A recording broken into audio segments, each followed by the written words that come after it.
No vídeo de hoje, vamos validar a sua ideia utilizando o ciclo de ouro e o Ikigai. Vamos aprender a confirmar demanda e também vamos entender em que estágio está o seu produto antes de você investir tempo e dinheiro nele. Vamos lá. Vou entrar aqui no Google para a gente poder pesquisar primeiro a ideia do círculo de ouro. O que será que é isso? Bom, círculo de ouro é uma tese de Simon Sinek. Tem até um TEDx que você consegue conferir dele explicando ponto a ponto. Eu vou ser muito breve. Basicamente, o quê? O ciclo de ouro, ele nos diz o seguinte: a gente tem que começar pelo porquê, depois preocupar no como e, por fim, o que realmente é. Eu gosto de simplificar isso com uma única frase. As pessoas vão vir até você pelo que você faz, vão ficar pelo como você faz e vão sair transformadas pela sua missão, pelo porquê que você faz o que você faz. Vamos trazer para a prática usando o nosso próprio curso aqui. Por que eu fiz esse curso? Qual que é o propósito? Eu estava lá pesquisando no YouTube cursos para engenheiros de produto, porque eu queria ensinar as pessoas a construírem produtos digitais do zero até a prateleira, né? Até a venda em si. Não achei muita coisa, muito do que eu achei era material de guru. E eu queria um curso que fosse gratuito, direto ao ponto, alguém que estivesse ali ensinando, porque tem essa missão de ensinar. Então eu pensei, poxa, eu tenho esse conhecimento. Acho que eu vou construir um curso, divulgar online, para que as pessoas que me perguntam como construir um produto tenham uma maneira de conseguir aprender. Só que eu não queria que esse curso fosse maçante, que as pessoas dormissem assistindo o curso. Tem que ser um curso que eu consumiria. Então o meu como foi o quê? Um curso de aulas direto ao ponto, sem muita enrolação. E o que é? Um curso de construção de produto. Então na hora que você entende o porquê, o como, o que já acaba aparecendo de imediato, tá? Quer mais um exemplo? Não ficou claro? Muito simples. Vamos lá. Imagina que você vende um suplemento emagrecedor. Legal. Você está na prateleira da farmácia, quer comprar um suplemento ou está no Instagram que seja. Você vê esse tanto de embalagem completamente abstrata, nenhuma imagem, nada do tipo. Você não tem nenhuma promessa ali. Você não sabe o que é um antes e depois. Ah, tá vendo? Antes e depois. A gente tem que entregar a solução, ou seja, a pessoa compra o nosso produto pelo valor que ela entrega. Então a gente tem que ter o quê? Um antes e depois. Aí eu venho cá e coloco antes e depois. Beleza. Olha aqui essa thumb, por exemplo. Essa thumb explica muito claro. Se eu tivesse no YouTube querendo caçar um vídeo sobre o suplemento de emagrecer, essa aqui já seria legal, porque temos a promessa é de que ele vai me mostrar 5 produtos que conseguem fazer isso aí, ó, o antes e depois.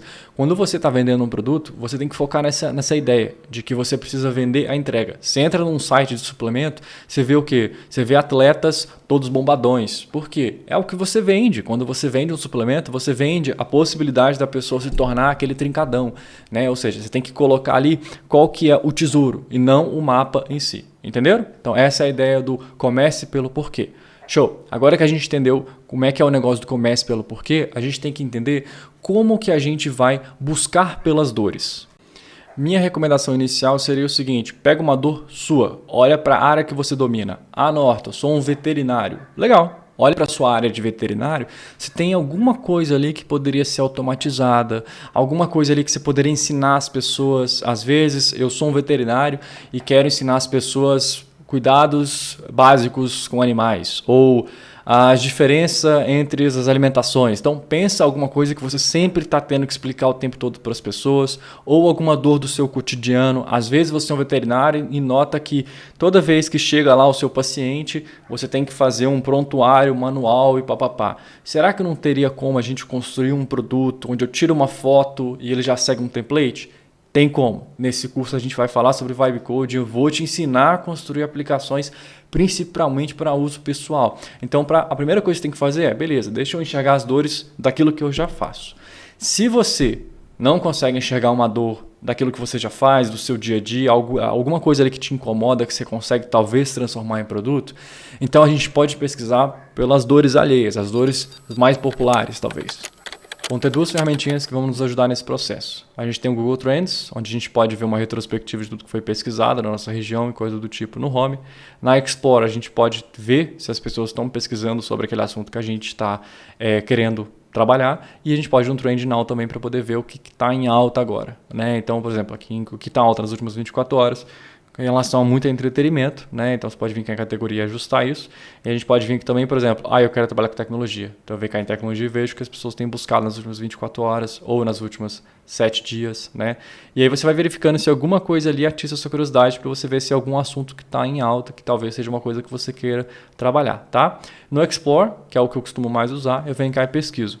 Aplicar esse curso, por exemplo, como criar um produto. Pesquiso aqui no Brasil no último ano para ver como é que está o interesse. Teve um altíssimo pico lá por volta de junho e teve uma quedinha, voltou a ter. Como a gente está no meio de um período de férias e tal, você vê que diminui um pouco o interesse das pessoas mesmo. Mas se a gente pesquisar nos últimos 5 anos, se eu quiser ver uma pesquisa mais abrangente, eu vejo se o interesse ainda está em alta ou não. E aparentemente ainda é um assunto pesquisado. E aqui embaixo você vê coisas relacionadas àquele assunto que você está pesquisando, que pode ser até um caminho que você quer seguir. Como criar um produto digital, por exemplo, como criar um site, fala também ali sobre plataformas de criação de curso e tudo mais, tá? E o Ubersuggest você pode, novamente, coloca o que você quer pesquisar e ele vai te mostrar como é que é a competição para aquele termo que você está buscando, quão difícil é fazer ali SEO, né, fazer a ideia de divulgar no Google e tudo mais. E ele também te dá algumas ideias de prompts que as pessoas podem estar buscando e coisa do tipo, tá? Inclusive, aqui tem ideias de palavra-chave, talvez isso vá te ajudar nesse processo de construção de produto, tá? Então, isso aqui você consegue dar uma olhada de como é que está a demanda pelaquilo que você está buscando criar. Ferramentas de demanda aprendidas, vamos agora falar sobre o Ikigai. O Ikigai é o quê? Ele vai ser uma interseção, vamos pesquisar aqui para ficar mais fácil a gente conseguir visualizar, tá? Então vamos lá, Ikigai. O que é o Ikigai? O que é? Pronto, vamos pesquisar assim que ele deve me dar um em português. Legal. Uau, tem alguns aqui que são mais complexos, mas vamos pegar esse aqui que é mais simplesinho. Deixa eu abrir a imagem aqui para a gente poder enxergar. Bom, o Ikigai, ele é onde você deve ter as interseções, né? Para que você consiga maximizar o seu produto, mas também o seu envolvimento pessoal nele. Então, o Ikigai é o meio do caminho ali no seu diagrama de Venn, tá? Então, tudo que os círculos têm de interseção, ele mostra ali o item. Então, por exemplo, o que você ama fazer e o que você é bom em fazer, geralmente é a sua paixão. Então, você tem a interseção ali. Só que a gente tem que buscar o que é a interseção do quê? Do que você ama fazer, do que você é bom em fazer, o que você pode ser pago em fazer e o que é bom para todo mundo, tá? Porque nem tudo que é possível é edificante, né? Como está lá na Bíblia. Então, assim, a gente tem que buscar um produto que você consiga juntar todos. Vou dar um exemplo novamente desse curso. Eu adoro ensinar, não tem problema nenhum em ensinar. Então é uma coisa que eu amo fazer. Se eu sou bom nisso aí, depende das pessoas que aprenderam comigo, mas o feedback que eu tenho é positivo, de que eu consigo passar para as pessoas aquilo que eu realmente entendo, né? O que eu sou pago para fazer? Eu não fiz esse curso com interesse monetário, tá? Então, assim, não é uma coisa tão relevante para esse curso em si, e o que é bom para todo mundo. Eu acho que conhecimento é bom para todo mundo e nunca é demais, né? Então, eu acho que para esse curso o Ikigai é muito acertado. Eu pelo menos tenho ali 3 dos círculos principais acertados aqui para eu tomar essa decisão, tá? Então quando você estiver construindo o seu próprio produto, faz o teste do Ikigai e vê se o produto ele é negócio para o cliente, mas também negócio para você. Se é uma coisa que você vai tolerar fazer, se é uma coisa que talvez você tenha mais habilidade, como eu dei o exemplo lá do veterinário. Muito mais fácil você fazer uma ferramenta para veterinários quando você é um veterinário, né? Então é um exemplo ali de como seguir, tá? Esse é o Ikigai. Ok, Ikigai aprendido? Beleza. Você já sabe. Círculo de ouro, já sabe Ikigai. Faz o teste. Tenta fazer o seu produto passar por esses testes. Se ele não passar, ótimo. Você economizou tempo, tá? Toda vez que você tenta alguma coisa, você dá o seu tiro, você vai ter gastos emocionais, gastos financeiros, gastos de tempo. Então, descartar o produto aqui nesses filtros já é ótimo, porque às vezes você realmente está com aquela solução em busca de um problema e você vai perder o seu tempo lá. Claro que você vai aprender uma coisa ou outra, mas é sempre bom a gente pelo menos conseguir ter algum tipo de sucesso, um pouco de validação para nos motivar também a seguir em frente, tá? Legal, agora vamos voltar um pouquinho que eu vou ensinar um outro conceito para vocês e o conceito que eu vou ensinar aqui agora é a questão entre POC versus protótipo versus MVP.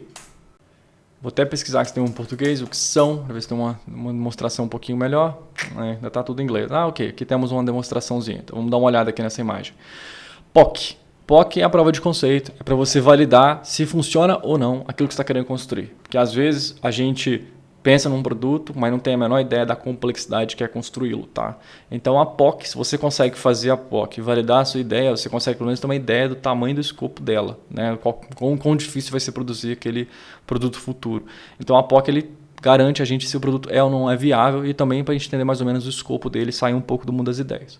Depois você constrói um protótipo. O protótipo é um produto já funcional na sua mais básica versão, tá? Onde o objetivo ali é você validar se o produto realmente vai solucionar a dor. Tá? Se ele vai realmente, como é que vai ser o escopo dele, como é que vai ser a interface com ele. Então ele é uma etapa como se fosse um pré-alpha. É só para poder, é um pouquinho melhor do que a POC. Você já validou a ideia, mas também está validando a experiência daquele usuário. Tá? No protótipo é onde você provavelmente vai compartilhar com algumas pessoas e essas pessoas vão ser os seus alpha testers, né? E elas vão dar uma opinião sincera ali do que elas acharam daquela experiência, se realmente está resolvendo a dor ou não está. Tá?